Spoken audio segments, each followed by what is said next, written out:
Des visages rivés sur des écrans. Ici, on s'installe avec son ordinateur pour travailler au milieu d'inconnus. On appelle ça le coworking ou espace de travail partagé.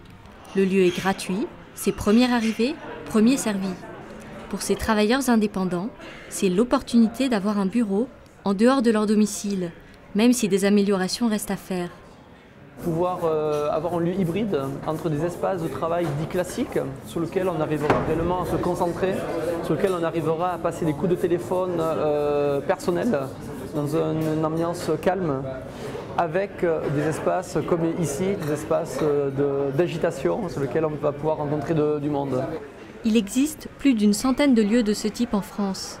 Autres locaux de coworking payants cette fois. Ces espaces sont en moyenne 20 à 40% moins chers qu'un bureau classique. Alors, tant mieux.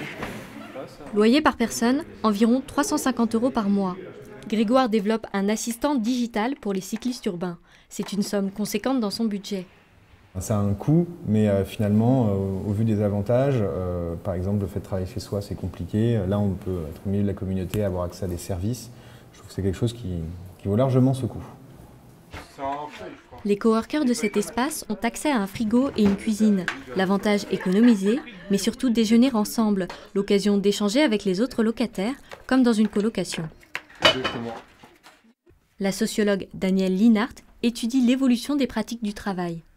Des gens qui sont insérés dans des entreprises différentes, qui ont voire même des métiers différents, peuvent trouver une sociabilité différente et plus authentique, et peuvent même trouver à créer des collectifs où ils pourraient s'échanger des conseils, s'entraider, de façon à les intéresser.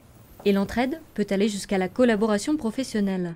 François-Emmanuel travaille dans l'informatique, Vincent dans la logistique. Ils sont locataires du même bureau partagé et sont devenus associés.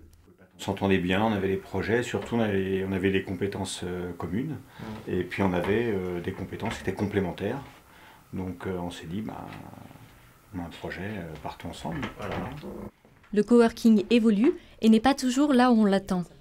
Elsa a créé sa marque de bijoux il y a 2 ans. Elle a dû quitter l'atelier qui lui était prêté gracieusement. Sa solution, partager un atelier avec 2 autres bijoutières. Concrètement, j'aurais pas pu me payer un atelier comme ça seul, avec autant d'outils. L'avantage, c'est aussi la convivialité, avec un bémol. Quand on partage un lieu, on partage c'est comme une colocation dans un appartement. On vit aussi les petites manies de chacun, et donc il faut composer avec l'autre. Avec un coût moyen de 250 € par mois, l'atelier partagé séduit les artistes et les artisans. Le coworking a encore de beaux jours devant lui.